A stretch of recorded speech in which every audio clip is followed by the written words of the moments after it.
Assalamualaikum warahmatullahi wabarakatuh. Saya adalah salah satu peserta pelatihan yang diselenggarakan oleh Learning Center. Saya Nanda Hidayati, saya seorang dosen dan konten kreator di YouTube NH Channel Official. Adapun narasumber pelatihan ini ada dua. Yang pertama adalah salah satunya Hajah Nenden Hendayani SEMM. Beliau berpengalaman sebagai akademisi dari tahun 2018. Lalu di sini certified yang beliau miliki banyak sekali ya, dari certified presenter, fundamental, financial report, quality management, development expert, dan lain-lain. Terutama beliau juga memiliki certified human resource analysis sesuai dengan pelatihan kali ini. Lalu selain itu juga beliau merupakan S3 ya, sedang studi juga di Doktor Manajemen Unpas Unproses. Juga beliau ketika S2 pasca sarjana memiliki IPK yang hampir 4 ya, 3,93. Serta pengalaman aktivitas beliau merupakan master trainer di AR Learning Center ini. Lalu beliau merupakan ketua DPW ya, Perkumpulan Dosen Perguruan Tinggi Nusantara di Jawa Barat. Di sini banyak sekali manajemen program PSI, lalu memiliki 12 certified dari berbagai lembaga sertifikasi, merupakan dosen juga di Bandung. Adapun narasumber yang kedua yaitu Bapak Iwan Bandrianto. Beliau bekerja dari tahun 2000 berpengalaman mengelola SDM semenjak tahun 2007. Jadi studi banding dan training dalam bidang HR manajemen di Korea Selatan, Malaysia, Singapura, dan beberapa global company. Dan beliau juga berpengalaman mengisi training SDM pada berbagai instansi dan karyawan perusahaan. Beliau juga, ini pendidikan beliau ya, sedang studi juga di bisnis administrasi di Filipina, sedang on proses. Nah, ini aktivitas beliau ya, merupakan CEO founder di PT Orion Mandani Globalindo, lalu trainer juga di Kemnaker, lalu asesor, dosen MSDM, juga programmer juga. Nah, ini banyak sekali ya pencapaian beliau. Beliau juga senang menulis buku, lalu best trainer juga, proaktif di Leader Award, banyak sekali penghargaan, dan beliau juga memiliki 35 gelar non-akademik ya. Di sini ada certified yang beliau miliki, yaitu proaktif leader di Korea Selatan, total productivity di Korea Selatan juga, top operasional di Korea Selatan, HR level management BNSP, dan banyak sekali ya. Memang beliau dua narasumber dalam pelatihan ini sangat kompeten dan luar biasa. Ketika kami mengikuti pelatihan ini, banyak sekali ilmu yang kami dapatkan. Adapun materi yang disampaikan dalam pelatihan ini diantaranya yaitu HR framework, lalu recruitment, hiring process, serta training dan people development, performance management, hubungan industrial, employee engagement, dan HR branding, serta review. Jadi ini materi-materi yang disampaikan dua narasumber yang hebat pada pelatihan terutama di manajemen sumber daya manusia kali ini. Nah, ini ada materi manpower planning, yaitu sebuah materi tentang proses mengidentifikasi, mengevaluasi, dan merencanakan kebutuhan SDM yang akan menempati suatu jabatan tertentu. Nah, salah satunya dalam materi pelatihan ini, caranya itu yang pertama, analisa ketersediaan SDM, lalu prediksikan bisnis di masa yang akan datang. Selanjutnya itu prediksikan kebutuhan SDM di masa yang akan datang dengan mempertimbangkan kondisi tertentu job atau job analisis serta hasil lainnya. Nah, di sini dijelaskan manfaat dari manpower planning, diantaranya yaitu kompetensi pegawai ya. Jadi kita mengetahui kompetensi kita miliki pegawai. Jadi penempatannya itu pas sesuai dengan kompetensi yang dimiliki. Lalu jabatan yang selalu terisi, jadi tidak kosong terlalu lama. Sedangkan SDM yang terlibat dalam fungsi manajemen, plan organisasi, pengarahan, pengawasan, dan lain-lain.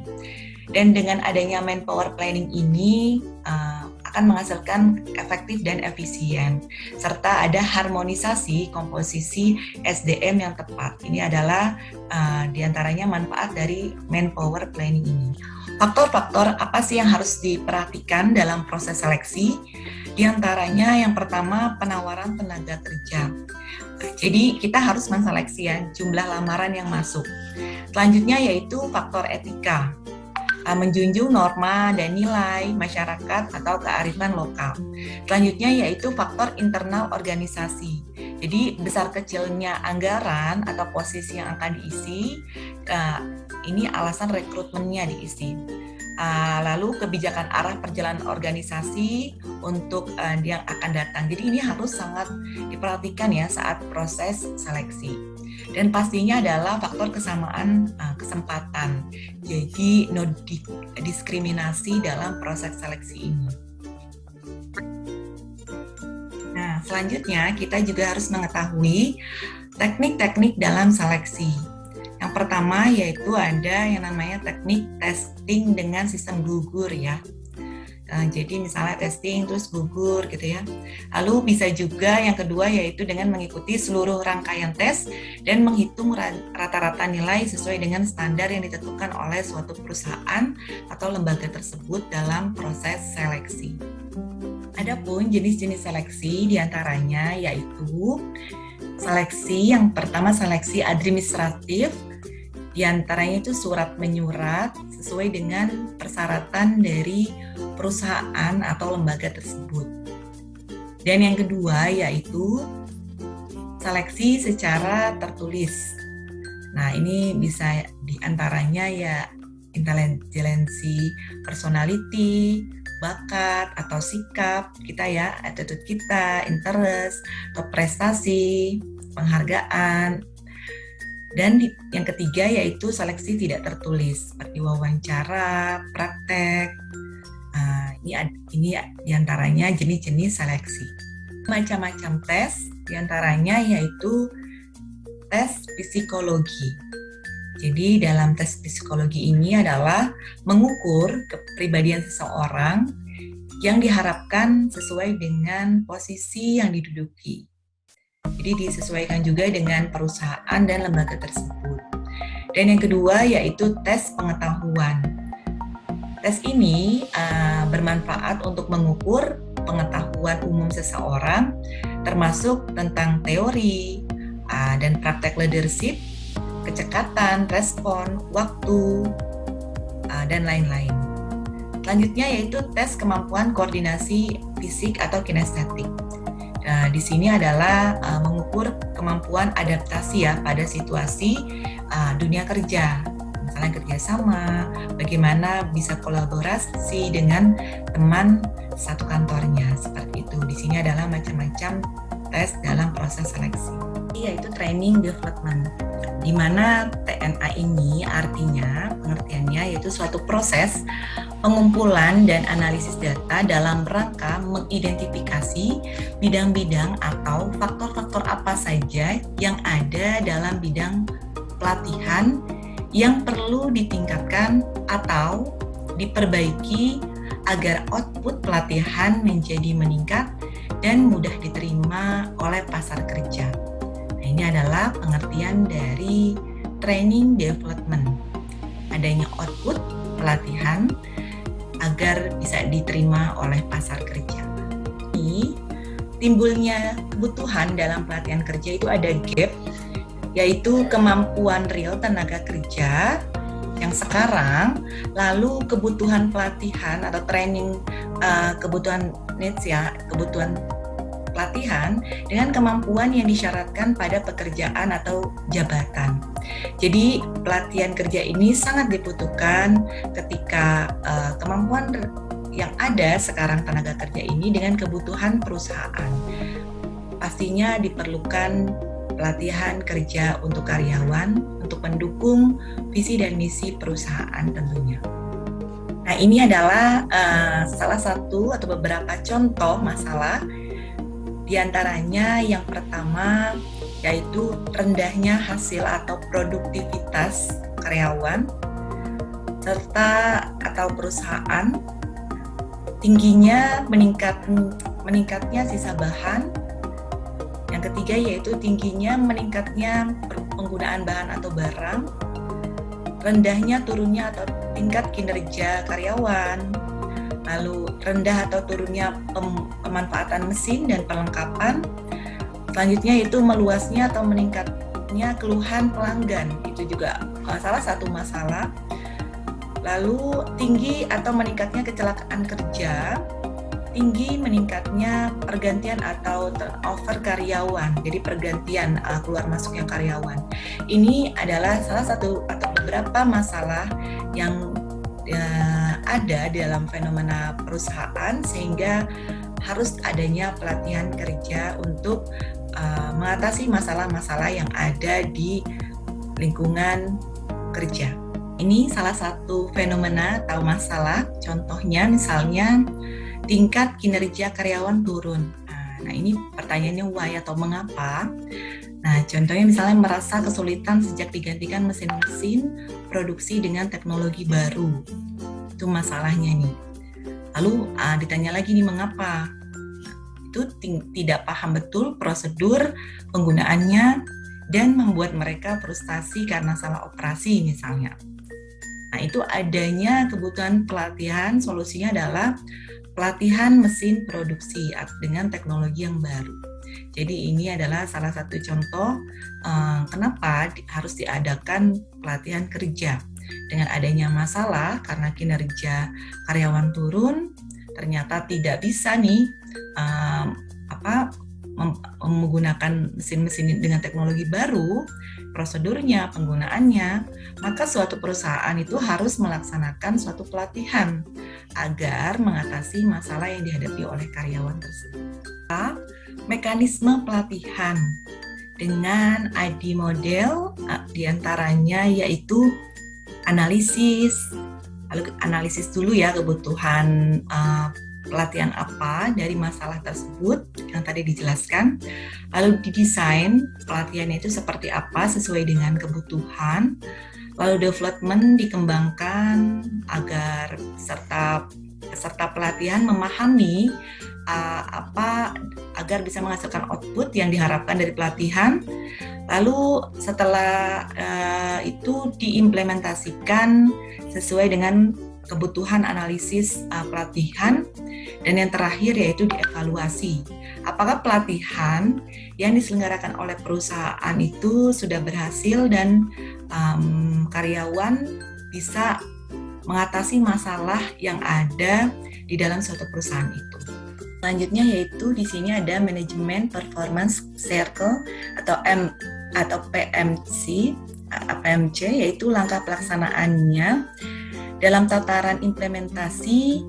Setiap perusahaan atau lembaga dapat saja memiliki pendekatan yang berbeda-beda. Jadi hal tersebut dapat disesuaikan dengan core value, kebutuhan dari perusahaan itu ya, fokus perusahaan itu. Jadi ini terkait budaya organisasi ya, atau nilai-nilai yang apa saja yang ingin diterapkan dalam suatu perusahaan. Nah, apa saja sih, bagaimana sih tekniknya itu? Di antaranya yaitu bisa planning dan komitmen dari pimpinan dan seluruh karyawan perusahaan atau lembaga. Lalu setelah di planning dan komitmen, lalu di coaching atau dilatih, di monitoring. Selanjutnya yaitu performance appraisal. Lalu maksudnya kita lihat performan dari suatu pegawai tersebut setelah sudah dilatih, dimonitoring, apakah ada perubahan, ada nilai-nilai yang diterapkan oleh suatu perusahaan itu sudah diterapkan, lalu direview dan dievaluasi. Nah, ini adalah tatanan implementasi setiap perusahaan memiliki pendekatan yang berbeda-beda ya. Jadi dengan value atau nilai-nilai yang disesuaikan dengan visi dan misi suatu lembaga atau perusahaan tersebut. Contoh nilai-nilai yang diterapkan atau core value yang diterapkan oleh BUMN dengan sistem berakhlak. Jadi berakhlak ini diantaranya nilai-nilai yang diterapkan dalam BUMN, PNS juga ya, itu harmonis, kami saling peduli dan menghargai perbedaan. Selanjutnya kompeten, kami terus belajar dan mengembangkan kapabilitas. Selanjutnya yaitu amanah, kami memegang teguh kepercayaan yang diberikan. Lalu L-nya yaitu loyal, kami berdedikasi dan mengutamakan kepentingan bangsa dan negara. A-nya ini adaptif, yaitu kami terus berinovasi dan antusias dalam menggerakkan ataupun menghadapi perubahan. Yang K itu adalah kolaboratif, yaitu kami membangun kerja sama yang sinergis. Dengan semuanya itu akhlak ya. A-nya itu amanah, K-nya kompeten, H-nya harmonis, L-nya loyal, A-nya adaptif, K-nya kolaboratif. Ini adalah contoh manajemen yang menerapkan nilai-nilai budaya dalam suatu perusahaan. Contohnya ini di BUMN dan di pegawai negeri sipil ya, yaitu akhlak, nilai-nilai yang diterapkannya. Nah, sekarang kita masuk ke hubungan industri. Nah, di sini ada pengertian apa itu perjanjian kerja di hubungan dengan industri itu. Jadi perjanjian kerja memuat pasal 1601 AKUH Perdata adalah suatu persetujuan bahwa pihak kesatu yaitu buruh atau pekerja mengikatkan diri untuk menyerahkan tenaganya kepada pihak lain yaitu majikan atau perusahaan dengan upah selama waktu tertentu. Jadi perjanjian kerja adalah suatu perjanjian di mana seseorang mengikatkan diri untuk bekerja pada orang lain dengan menerima imbalan berupa upah sesuai dengan syarat-syarat yang dijanjikan atau disetujui bersama. Jadi ketika kita misalnya bekerja di suatu perusahaan atau lembaga itu harus ada perjanjian kerja. Dan ini memang sudah diatur di pasal 1601 ya tentang KUH Perdata. Dan menurut Undang-Undang Nomor 13 Tahun 2003 Pasal 1 Ayat 14 tentang ketenagakerjaan, perjanjian kerja adalah perjanjian antara pekerja atau buruh dengan pengusaha atau pemberi kerja yang memuat syarat-syarat kerja, hak dan kewajiban para pihak. Jadi dalam perjanjian kerja dengan pihak kedua atau pihak pertama itu harus ada perjanjian kerja yang sesuai sudah ditetapkan dalam undang-undang dan KUH Perdata. Di sini ada syarat perjanjian kerja atau material. Yang pertama adalah kesepakatan kedua belah pihak. Baik pihak ke satu dan pihak kedua itu harus ada kesepakatan dalam syarat perjanjian kerja. Makanya harus ada tanda tangannya ya, dibubuhi dengan materai itu dengan tanda ada kesepakatan kedua belah pihak.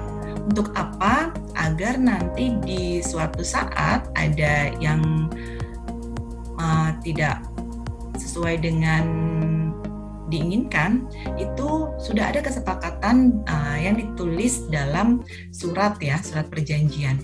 Lalu yang kedua itu kemampuan atau kecakapan melakukan perbuatan hukum. Selanjutnya yaitu adanya pekerjaan yang diperjanjikan. Pekerjaan yang diperjanjikan tidak bertentangan dengan ketertiban umum, kesusilaan, dan peraturan perundangan yang berlaku. Jadi sini sudah ditetapkan ya di pasal 52 ayat 1 tentang Undang-Undang Ketenagakerjaan 13 tahun 2003. Jika dilanggar poin A dan B, maka perjanjian dapat dibatalkan. Nah, jika dilanggar poin C dan D, maka perjanjian batal demi hukum. Ini adalah salah satu contoh syarat perjanjian kerja. Pun strategi SDM Indonesia, diantaranya ada 3 strategi. Yang pertama yaitu penentuan strategi sumber daya manusia perlu memperhatikan kompetensi yang selaras visi, misi, strategi bisnis unit atau SBU, dan juga strategi fungsional. Yang kedua yaitu penyesuaian strategi SDM dan strategi perusahaan akan mempengaruhi pencapaian sasaran perusahaan.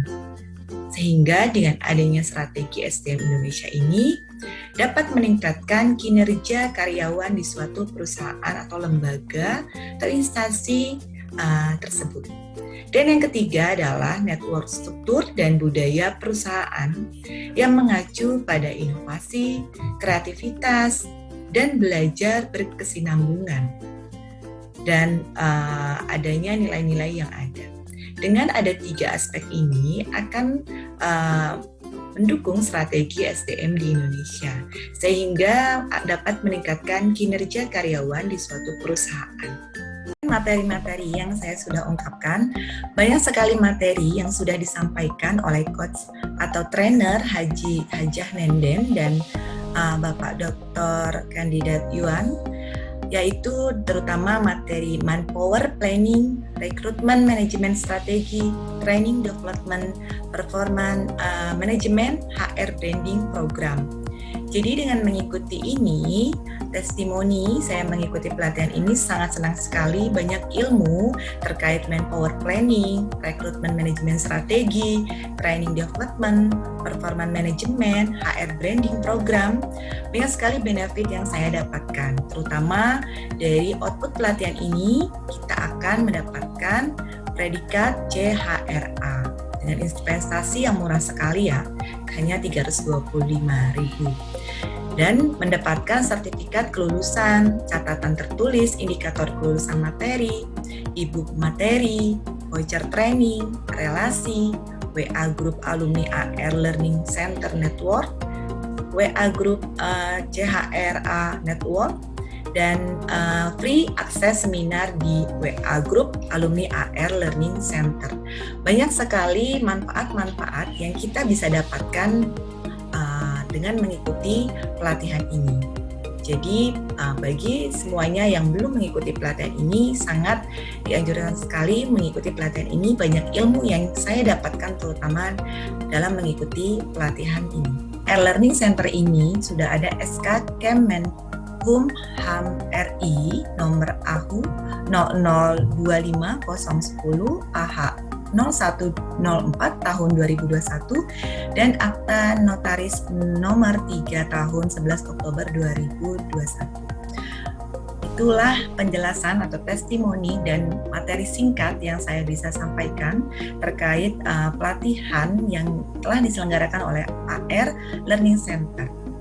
Semoga bisa memenuhi tugas dari pelatihan yang diselenggarakan oleh AR Learning Center. Saya Nanda Hidayati undur diri. Terima kasih. Wassalamualaikum warahmatullahi wabarakatuh.